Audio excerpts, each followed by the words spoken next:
What if I told you that the person sitting across the table from you, smiling, telling you they've got your family's best interests at heart, is about to make 10 times more money if you pick the worse option? Not a little more, not twice as much. 10 times. And the craziest part? It's completely legal. It happens every single day. And if you're a millennial between 25 and 40, you're the prime target. By the end of this video, you'll know the exact commission numbers that explain why your insurance agent keeps pushing whole life when a simple term policy would do the job for a fraction of the cost. And I'm going to give you the one question you can ask that will make any agent tell you the truth instantly. But first, we need to talk about the two completely different products you're being sold. Let's set the scene. You're 30 years old. Maybe you just got married. Maybe you just had your first kid. You're starting to think about life insurance because, adult stuff.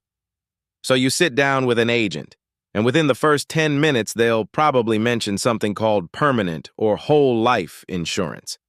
Here's what that actually is. Whole life insurance is a policy that covers you for your entire life. It has a death benefit, which is the money your family gets when you die. But it also builds something called cash value over time, which is kind of like a savings account built into the policy. Sounds pretty good, right? Now here's term life insurance. Term is straightforward. You pay a premium for a set period, usually 10, 20, or 30 years. If you die during that term, your family gets the death benefit. If you outlive the term, the policy expires and nobody gets anything. No cash value, no investment component, no savings account, just pure protection. And here's where it gets interesting.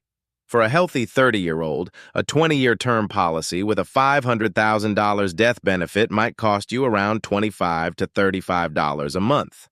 A whole life policy with that same $500,000 death benefit?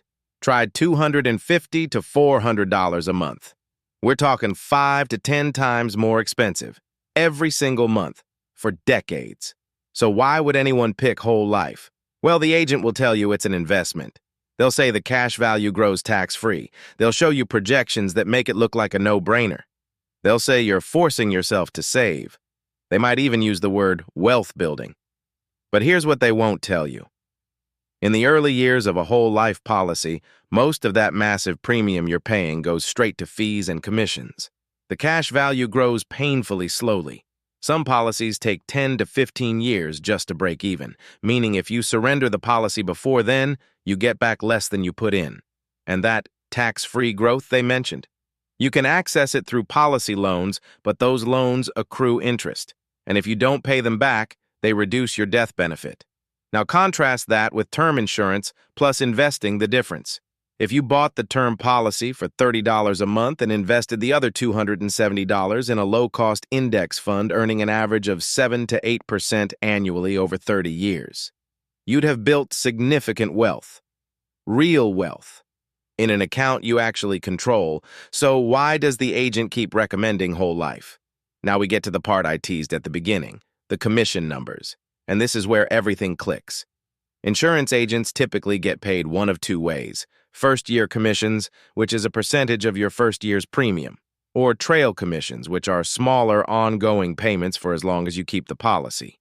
For term life insurance, the first-year commission is usually around 30 to 50% of the first year's premium.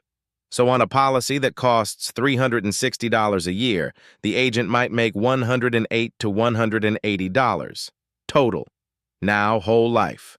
For whole life or universal life policies, first-year commissions can range from 50 to sometimes over 100% of the first year's premium. Some companies even offer bonuses or higher commission tiers for selling permanent products. So on a policy that costs $3,600 a year, the agent might make $1,800 to $3,600 or more. Let me put that side by side. Term policy, agent makes roughly $150. Whole life policy, agent makes roughly $2,500. That's not a small difference. That's a 15 to 20 times gap in some cases. Even at the conservative end, it's 5 to 10 times more commission for selling permanent over term. Now, does this mean every insurance agent is secretly plotting against you? No. Many agents genuinely believe whole life is the right product for certain people. And to be fair, there are situations where permanent insurance can make sense. People with high net worth who've maxed out other tax-advantaged accounts. People with lifelong dependents, like a special needs child. People who own businesses and need policies for buy-sell agreements. But here's the reality check. The vast majority of millennials do not fall into those categories. Most millennials need income replacement for their families if something goes wrong. They need a death benefit that covers the mortgage, the kid's education, and a few years of living expenses. That's it. Term life does exactly that, for a fraction of the cost. So here's that question I promised you, the one that cuts through the sales pitch. Next time an agent recommends a permanent policy, ask them this. What's the first-year commission on this whole life policy versus the commission on a comparable term policy? Watch what happens. A transparent agent will answer honestly. They'll explain the commission structure and tell you why they still believe whole life is right for your situation. And maybe it is. But a less transparent agent will deflect. They might say commissions don't matter. They might redirect to the benefits of the product. They might even act offended. But the question is fair, because you deserve to know what's motivating the recommendation. Let's recap what we covered. Whole life insurance costs 5 to 10 times more than term. Agents earn 5 to 10 times more commission selling whole life versus term. The cash value component grows slowly and comes with restrictions. Most millennials are better served by cheap term insurance combined with actual investing. And if you want to test an agent's transparency, ask about commissions directly. Life insurance is important. If anyone depends on your income, you probably need it. But the product you choose should be based on your actual needs, not on what pays the person selling it.